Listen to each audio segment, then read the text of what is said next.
ബന്ധമുണ്ടെന്ന് തോന്നുന്നില്ല. ബന്ധമുണ്ടോ അതേ പൊരുത്തക്കേടാണോ? ഇല്ല, ബന്ധമാണ്. കാരണം RSS നേതാവിനെ ഇപ്പോൾ പിണറായിയുമായി അടുത്ത് നിൽക്കുന്ന MR അജിത് കുമാറിനെ സത്യത്തിൽ BJP ഐത്തം കൽപ്പിച്ച് പുറത്തു നിർത്തേണ്ടതാണ്.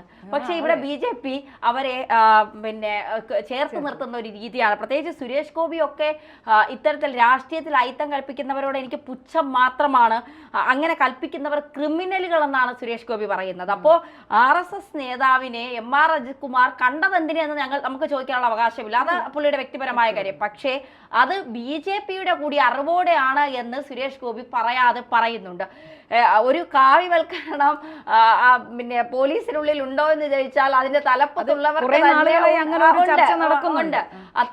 അത്തരത്തിലുള്ള വാക്കുകൾ തന്നെയാണ് സുരേഷ് ഗോപി പറയുന്നത്. മാത്രമല്ല ഇന്നലെ പോരാളി ഷാജിയുടെ ഒരു പോസ്റ്റ് ഞാൻ കാണാനിടയായത്, എന്റെ കൈകൾ ശുദ്ധമല്ല പക്ഷെ മനസ്സ് ശുദ്ധമാണെന്ന് സുരേഷ് ഗോപി പറഞ്ഞു വെക്കുന്നത്. സത്യത്തിൽ സുരേഷ് ഗോപിയെ സംബന്ധിച്ച് അത്തരം കാര്യങ്ങൾ കേൾക്കുമ്പോൾ നമുക്ക് ഇങ്ങനെയൊക്കെ ഉണ്ടോ സുരേഷ് ഗോപി? കാരണം സുരേഷ് ഗോപി എപ്പോഴും ഇത്തരത്തിൽ ചില ആരോപണങ്ങളിൽ കൊണ്ടിടാനും വിമർശിക്കാനും ഒക്കെ പലരും ശ്രമിക്കുന്നത് നമ്മൾ കണ്ടിട്ടുള്ളതാണ്.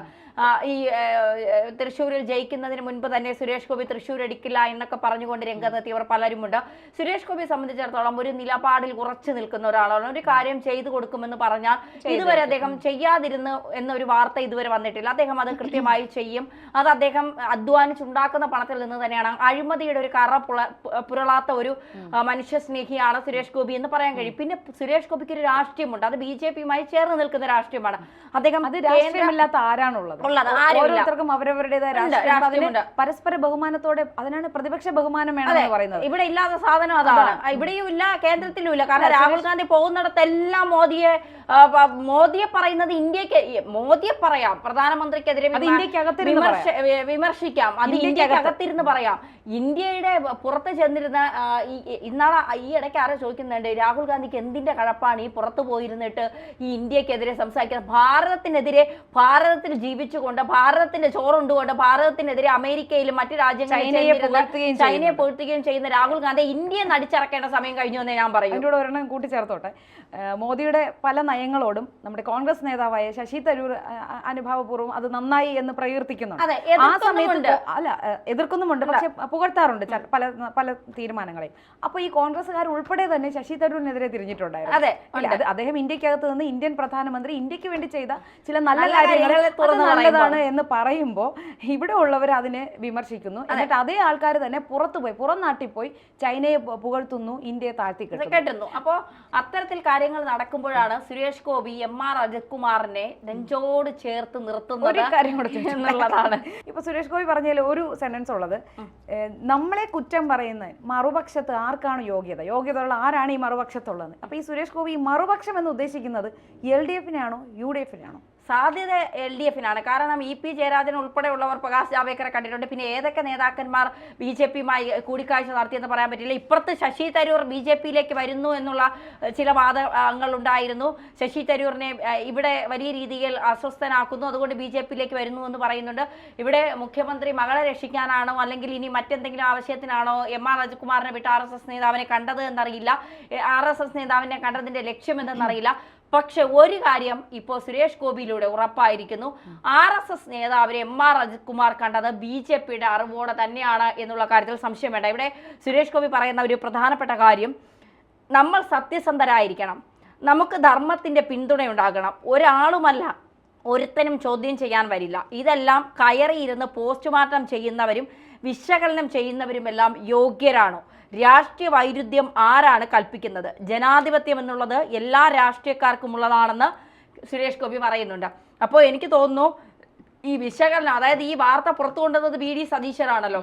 അപ്പോ ഇത് യോഗ്യത വി ഡി സതീശനുണ്ടോ എന്നുള്ള ചോദ്യമായിരിക്കാം ഒരുപക്ഷെ ഉന്നയിക്കുന്നത്. വി ഡി സതീശനാണ് RSS നേതാവിനെ ADGP കണ്ടു എന്ന് പറഞ്ഞുകൊണ്ട് ആ വാർത്ത പുറത്തു കൊണ്ടുവന്നത്. അതൊരു രാഷ്ട്രീയ കളി ആയിരിക്കാം, ചിലപ്പോൾ മറ്റെന്തെങ്കിലും കാര്യങ്ങൾ വഴിതിരിച്ച് വിടാനുള്ള സതീശന്റെ തന്ത്രവുമായിരിക്കാം. ADGP DGP ചോദ്യം ചെയ്തു കഴിഞ്ഞ് അന്വേഷണ റിപ്പോർട്ട് കൊടുക്കുന്നതിൽ ആദ്യം കൊടുക്കുന്ന റിപ്പോർട്ട് ADGP RSS നേതാവിനെ കണ്ടതിലുള്ളതാണ്. അപ്പൊ അതാണോ ഈ ആരോപിച്ച ആരോപണങ്ങളിൽ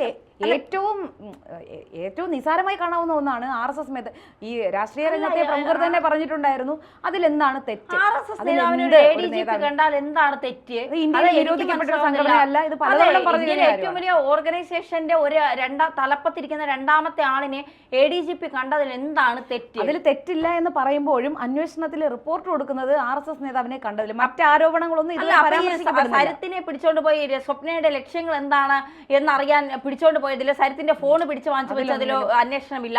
സ്വപ്നയ്ക്ക് ബാംഗ്ലൂരിൽ സ്മൂത്തായി റൂട്ട് തയ്യാറാക്കി കൊടുത്ത് സ്വപ്നയെ സുരക്ഷിത സ്ഥാനത്ത് എത്തിച്ചതിൽ പ്രശ്നങ്ങളില്ല. സ്വപ്നയുടെ ഫോണുകൾ വാങ്ങിവെച്ച് സ്വർണ്ണക്കടത്തുമായി ബന്ധപ്പെട്ട കാര്യങ്ങളിൽ തിരിമറി നടത്താൻ സഹായിച്ചു എന്ന് അൻവർ തന്നെ പറയുന്നുണ്ട്. അതിൽ തെറ്റില്ല. അപ്പോ ഈ കാര്യങ്ങളിൽ ഒന്നും എന്തിനേറെ പറയുന്നു, സന്ദീപാനന്ദ തിരുവടികളുടെ ആശ്രമം കത്തിച്ചതിൽ RSSന്റെ പങ്ക് എന്ന് RSSന്റെ ചില പോലീസുകാർ അതിൽ ഇടപെടലുകൾ നടത്തി. എന്തുകൊണ്ട് അത് അന്വേഷിക്കുന്നില്ല? അപ്പോ ഇത്തരം കാര്യങ്ങൾ അതൊക്കെ സമയമെടുത്ത് അന്വേഷിക്കും. RSS നേതാവിനെ കണ്ടത് മാത്രമാണ് ആ സമയം എടുക്കുമ്പോഴേക്കും ഈ ഇതെല്ലാം കെട്ടടങ്ങും. അല്ല, ഇതിപ്പോ BJP DGP ഇക്കാര്യത്തിൽ ഒരു മൊഴിയെടുക്കുമ്പോൾ എനിക്ക് തോന്നുന്നു കേന്ദ്ര ഏജൻസികൾ ഇക്കാര്യം അന്വേഷിച്ചു തുടങ്ങാൻ സാധ്യതയുണ്ട് എന്നുള്ളതാണ്. ADGP എന്തിന് RSS നേതാവിനെ കണ്ടുവന്ന് BJP നേതാക്കന്മാർക്ക് നന്നായിട്ട് അറിയാം. അത് സുരേഷ് ഗോപി തന്നെ പറയുമ്പോൾ കൃത്യമായിട്ട് സുരേഷ് ഗോപി AD അജിത് കുമാറിനെ സപ്പോർട്ട് ചെയ്യുന്നു എന്ന് പറയുമ്പോൾ തന്നെ നമുക്ക് മനസ്സിലാക്കാൻ സാധിക്കും എന്തിനാണ് കണ്ടു എന്നുള്ളത്. പിന്നെ DGPയുടെ മുന്നിൽ മൊഴിയെടുക്കാൻ DGP അന്വേഷിക്കുന്ന കാര്യങ്ങളുണ്ട്. ശരിയാണ്, DGP അന്വേഷിക്കട്ടെ എന്ന് മുഖ്യമന്ത്രി പറയുകയും ചെയ്തു. ADGPയുടെ കാര്യങ്ങൾ അന്വേഷിക്കുമ്പോൾ ADGP പറയുകയാണ് ഞാൻ മുഖ്യമന്ത്രിയുടെ അറിവോടെയാണ് RSS നേതാവിനെ കണ്ടത് എന്ന് പറഞ്ഞാൽ ഈ ADGP ഈ പറയുന്ന മുഖ്യന് മുന്നിൽ സല്യൂട്ട് അടിച്ച് നിൽക്കണ്ടേ? അപ്പോൾ മുഖ്യനോ ചോദ്യം ചെയ്യാൻ കഴിയുമോ? DGPക്ക് എന്തിനാണ് നിങ്ങൾ പറഞ്ഞു വിട്ട് MR അജിത് കുമാർ RSS നേതാവിനെ കണ്ടതെന്ന്? അല്ല, നേരത്തെ തന്നെ ഇന്റലിജൻസ് റിപ്പോർട്ട് മുഖ്യമന്ത്രിക്ക് കൈമാറിയിരുന്നു. ഇന്ത്യ മുന്നണിക്കപ്പുറം ഇവിടെ കേരളത്തിന് പുറത്ത് കോൺഗ്രസും കമ്മ്യൂണിസ്റ്റും ഒന്നാണെങ്കിൽ കേരളത്തിനകത്തും പുറത്തും RSSും BJPയും ഇടതുപക്ഷവും ഒന്നാണ് എന്നുള്ളതിന്റെ തെളിവാണ് ഇപ്പോൾ പുറത്തു വരുന്നത്. ഇവർ തമ്മിൽ രഹസ്യ അജണ്ടയുണ്ട്, രഹസ്യ ബാന്ധവമുണ്ട് എന്നുള്ള കാര്യത്തിൽ സംശയമില്ല. കാരണം വീണ വിജയനുമായി ബന്ധപ്പെട്ട കേസുകൾ എങ്ങനെ ഒതുക്കി തീർക്കുന്നു? വീണ വിജയനുമായി ബന്ധപ്പെട്ട ഒരു കേസ് പോലും പുറത്തു വരുന്നില്ല. വീണ വിജയന് കാനഡയിൽ ഉൾപ്പെടെ കമ്പനികളുണ്ട് എന്ന് പറഞ്ഞുകൊണ്ട് റിപ്പോർട്ടുകൾ സഹിതം പുറത്തു വന്നിട്ടുണ്ട്, ഡേറ്റകൾ സഹിതം പുറത്തു വന്നിട്ടുണ്ട്. സ്പിംഗ്ലർ വിവാദവുമായി ബന്ധപ്പെട്ട നിരവധി കാര്യങ്ങൾ പുറത്തു വന്നിട്ടുണ്ട്. നമ്മളെക്കുറിച്ചുള്ള ഡേറ്റകൾ നമ്മൾ അറിയാതെ തന്നെ മറ്റുള്ളവർക്ക് ചോർത്തി നൽകുന്നു എന്നുള്ള തരത്തിലുള്ള വിവാദങ്ങൾ വീണ വിജയനെതിരെ ഉയർന്നിട്ടുണ്ട്. ശശിധരൻ കർത്തയിൽ നിന്ന് 1.72 കോടി രൂപ എന്തിനു വാങ്ങി എന്നുള്ളതിൻ്റെ ഒരു ചോദ്യം എല്ലാവരും ഉന്നയിച്ചതാണ്. എന്ത് സഹായം ചെയ്തു കൊടുത്തിട്ടാണ് വാങ്ങിയത്? അതിനുള്ള ഉത്തരമില്ല. അപ്പോൾ ഇങ്ങനെയൊക്കെ നിൽക്കുമ്പോൾ അന്വേഷണം വലിയ രീതിയിൽ മുന്നോട്ട് പോകുമ്പോൾ കേന്ദ്ര ഏജൻസികൾ വീണ വിജയന്റെ കാര്യത്തിൽ ഇടപെടുമ്പോൾ കോടതി പോലും അന്വേഷണത്തിനുള്ള നിർദ്ദേശം നൽകുമ്പോഴും കേന്ദ്ര ഏജൻസികൾ മൗനം പാലിക്കുന്നുണ്ട് എങ്കിൽ തീർച്ചയായും RSSും LDFും BJPയും തമ്മിൽ ഒരു അന്തർധാര സജീവമായി നടക്കുന്നുണ്ട് എന്നുള്ള കാര്യത്തിൽ ഒരു സംശയവും വേണ്ട.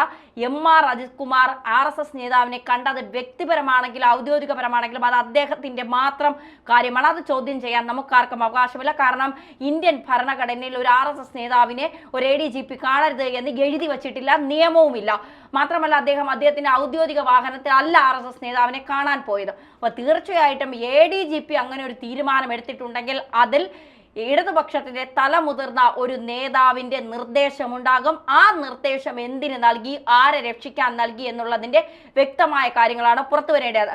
സുരേഷ് ഗോപി കൂടി ഇത്തരത്തിൽ MR അജിത് കുമാറിനെ പിന്താങ്ങി രംഗത്ത് വരുമ്പോൾ തീർച്ചയായിട്ടും MR അജിത് കുമാർ BJPയുടെ അറിവോടെ തന്നെ ആണ് ഇതിലേക്ക് പോയത് എന്നുള്ള കാര്യത്തിൽ സംശയമില്ല. എന്തായാലും സുരേഷ് ഗോപിയുടെ കൈകൾ ശുദ്ധമല്ല, മനസ്സ് ശുദ്ധമാണ് എന്ന് പറയുമ്പോൾ അതിൽ തിരുത്തൽ നടത്തേണ്ടത് സുരേഷ് ഗോപി തന്നെയാണ്. അത്തരത്തിൽ പറഞ്ഞിട്ടുണ്ട് എങ്കിൽ അതിന് പോരാളി ഷാജി കയ്യെന്നിട്ടുണ്ടാക്കിയ തള്ളുകളാണോ എന്നുള്ളത് നമുക്കറിയില്ല. എന്തായാലും വരും ദിവസങ്ങളിൽ ഇതിൻ്റെ വ്യക്തമായ കാര്യങ്ങൾ അറിയാം എന്ന് നമുക്ക് വിശ്വസിക്കാം.